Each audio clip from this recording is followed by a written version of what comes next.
1 อาทิตย์สิได้กินกับข้าวแบบนี้พี่น้องนี่กับข้าวแซ่บๆพี่น้องเนาะมีปลาเผาแล้วก็ส้มตำเนาะนานๆสิได้กินทีปกติแล้วชีวิตประจำวันก็แต่ละมื้อที่เราไปทำงานเราก็กินกับข้าวถุงแหละพี่น้องถุงหนึ่ง40-50แต่ว่ามื้อนี้ก็รู้สึกว่ากับข้าวค่อนข้างที่จะแพงอยู่ได้พี่น้องเพราะว่าส้มตำนี่ก็ปาไป50 บาทแล้วเนาะแล้วก็ปลาเผาพร้อมปลาเผาก็160แล้วพี่น้อง สบายดีสวัสดีครับผมมาพี่น้องมากินข้าวนำกันมื้อนี้ก็ถือว่าได้อาหารที่แบบแซ่บแฮงพี่น้องและก็ถือว่าเป็นอาหารที่แบบ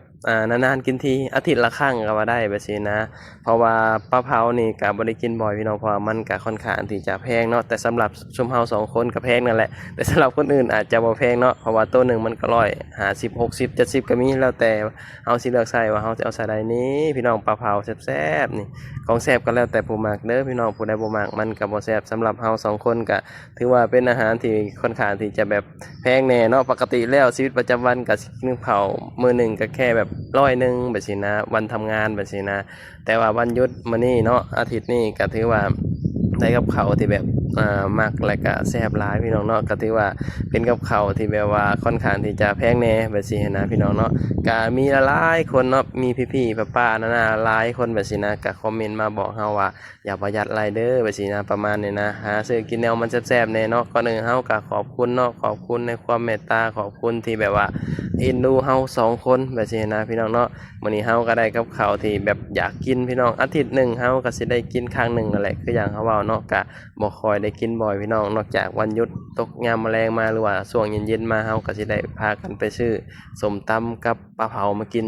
เฮา2 คนก็มักได้ปลาเผากับส้มตำนี่มันแซ่บได้พี่น้องโดยเฉพาะเนื้อปลามันสิออกหวานๆจังซี่นะแต่ว่า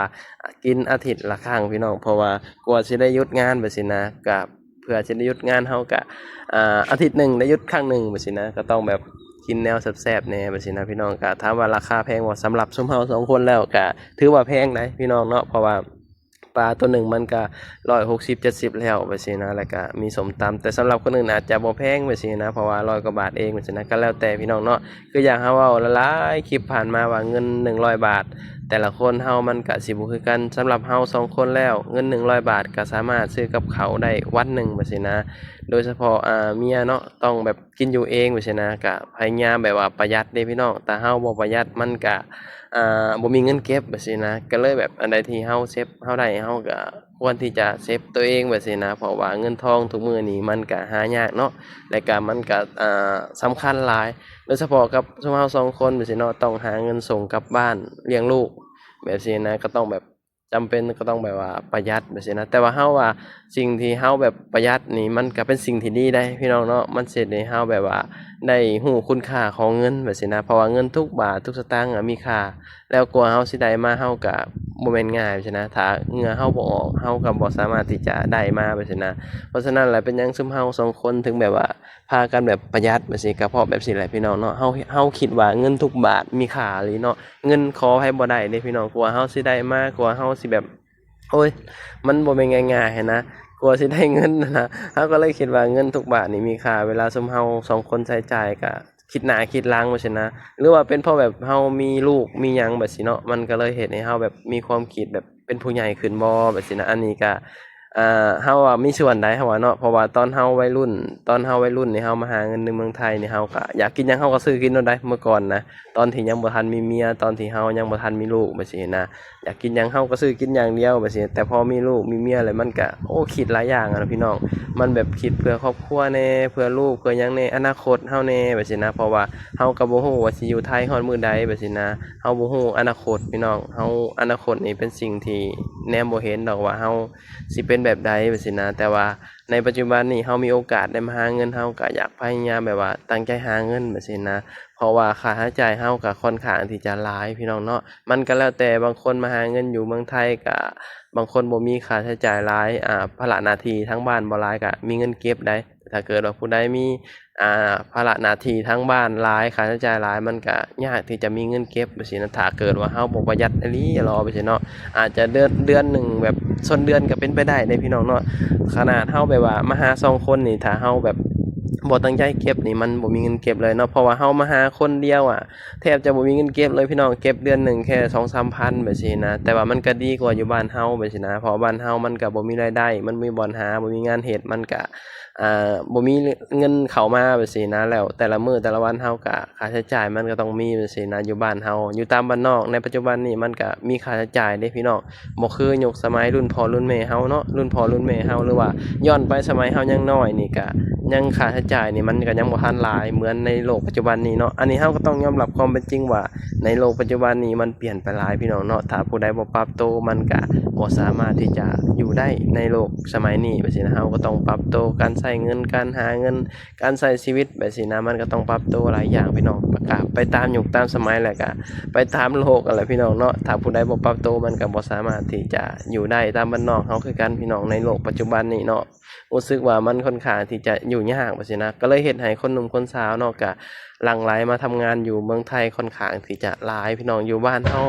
ก็มันคือจังไดเนาะมันบ่มีรายได้อะทุกคนก็ต้องแบบดิ้นรนเนาะบ่ว่าสิเป็นค่านั้นค่านี้ค่าโทรศัพท์ค่าอินเทอร์เน็ตว่าซี่นะมันมีหลายค่าหลายพี่น้องในยุคสมัยนี้ถึงที่เฮาสิอยู่บ้านนอกอยู่ภูอยู่เขาอยู่หลืบใดของโลกใบนี้ก็ต้องใช้เงินเนาะเฮาถึงบอกว่าเงินคือทุกอย่างเนาะเงินคือแบบมันสำคัญที่สุดสำหรับมนุษย์เฮาในยุคสมัยนี้ว่าซี่นะแบบถ้าบ่มีเงินก็แบบเฮ็ดหยังบ่ได้บ่มีเงินก็แบบมันบ่มีค่าอิหยังแบบซี้นะมันเหมือนแบบคนเฮาแบบคือมันบ่มีหนทางแล้วอิหยังประมาณถ้าเกิดว่าเฮาบ่มีเงินนะพอเฮามีเงินมันก็สิรู้สึกมั่นใจแล้วก็รู้สึกอุ่นใจแบบซี้นะโดยเฉพาะคนที่มีเงินเก็บแบบซี้นะนั่นแหละก็เลยเฮ็ดให้คนทุกมื้อนี้ก็ต้องดิ้นรนบ่ว่าเจ้าว่าข้อยพี่น้องโดยเฉพาะคนธรรมดาคือเฮาเจ้าข้อยแบบซี้เนาะก็ต้องดิ้นรนหลายเท่าแบบซี้นะบ่คือคนที่แบบเขาเจ้ามีอยู่แล้วแบบซี้นะบางคนก็